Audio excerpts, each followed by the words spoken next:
Ma vidéo sur comment choisir son PC en 2023 a fait plus de 4000 vues. Moi qui pensais que mon audience n'était intéressée que par les smartphones, je suis très agréablement surpris par ces résultats. Aujourd'hui, une nouvelle vidéo sur un laptop. Nous allons parler cette fois d'un modèle qui a comme carte graphique la RTX 3060 et nous allons répondre une bonne fois pour toutes à une question qui revient très souvent. C'est quoi la dédiée? Et comme aucun produit n'est parfait, je vais vous donner en fin de vidéo un point faible qui n'est pas spécifique à ce laptop mais qui est commun à tous les PC de cette catégorie. C'est parti. Bonjour YouTube et bienvenue dans cette nouvelle vidéo. Je suis Joachim, passionné de technologie au pluriel et sur ma chaîne on parle de téléphone, PC, drone et plein d'autres gadgets. Si tu es nouveau sur ma chaîne, je te souhaite la bienvenue et je t'invite à t'abonner pour rejoindre la communauté et ne pas manquer les prochaines vidéos. Concernant notre sujet d'aujourd'hui, commençons par son aspect physique. Nous sommes sur un modèle compact de 14,6 pouces siglé Gigabyte, très connu dans le milieu du gaming pour ses produits de très bonne facture. Pour brosser rapidement ses connectiques, on a 3 ports USB-A 3.1 et 3.2, un port USB-C, un port RJ45, un port HDMI, une prise mini jack et un lecteur de carte SD. Malgré son petit format, on a un clavier doté d'un pavé numérique rétroéclairé RGB qui rend l'utilisation agréable. Le contrôle de l'éclairage du clavier se fait via un outil intégré au système de la machine.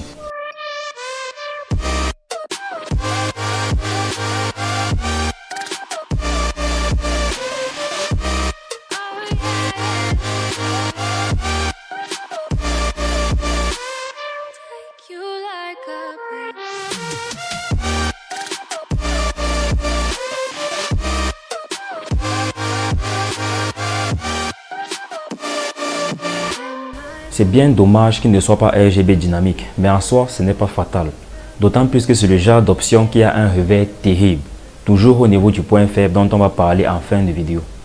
Nous avons un écran IPS Full HD qui a une excellente plage dynamique pour parler de sa luminosité et aussi de très bonnes plages de couleurs, que ce soit pour visionner, faire de l'étalonnage ou alors pour jouer. Vous aurez des couleurs vives, un contraste correct et des noirs profonds.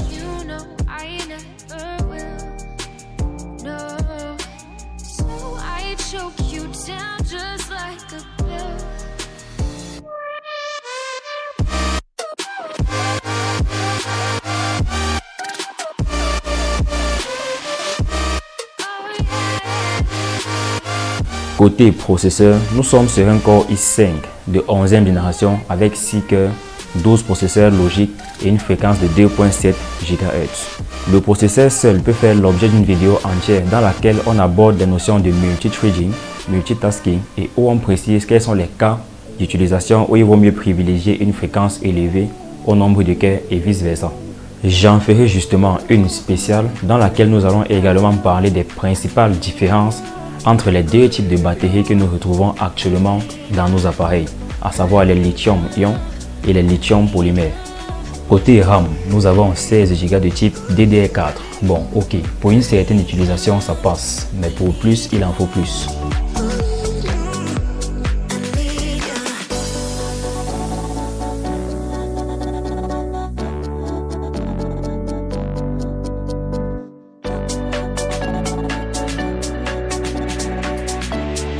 Parlons à présent de sa carte graphique, à savoir la RTX 3060 avec ses 6 Go de dédié et répondant une bonne fois pour toutes à cette question.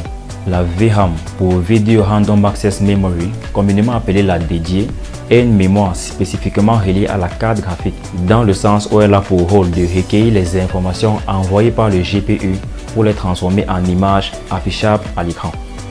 Ces informations brutes peuvent provenir aussi bien d'un logiciel de traitement d'images, photos ou vidéos, d'un jeu, d'un logiciel de design architectural ou de génie civil, ou de toute autre application impliquant une grande utilisation des ressources graphiques de la machine.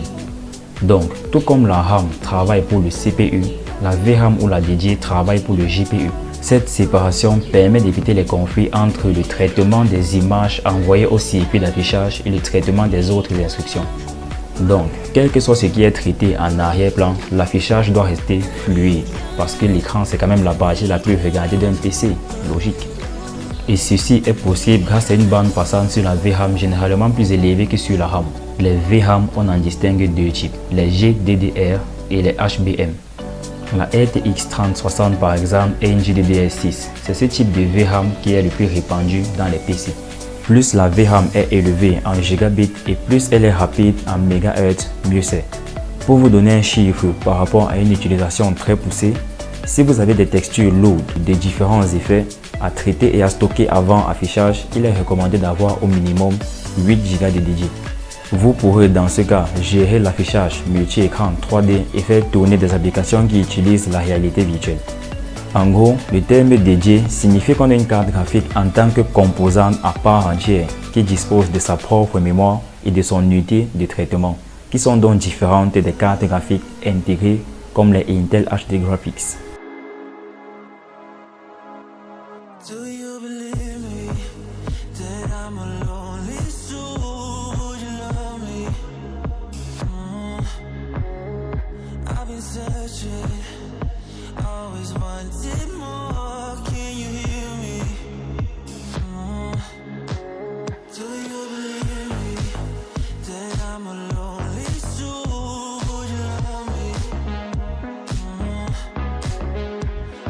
Ce PC est très bien ventilé et grâce au centre de contrôle, on peut également gérer le fonctionnement des ventilateurs soit manuellement, soit en configurant un type de ventilation précis qui va s'adapter en fonction de l'utilisation.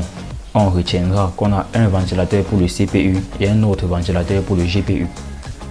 Côté stockage, dans sa configuration actuelle, on a un SSD M2 de 512 Go. En termes d'alimentation, on a un chargeur puissant et même trop puissant qui envoie 300 watts.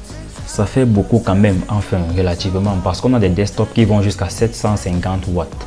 Mais à mon avis, 300 watts sur un laptop, ça reste beaucoup. Ce genre de puissance sur un laptop est peut-être la principale cause de la courte durée de vie des batteries sur les laptops de gaming.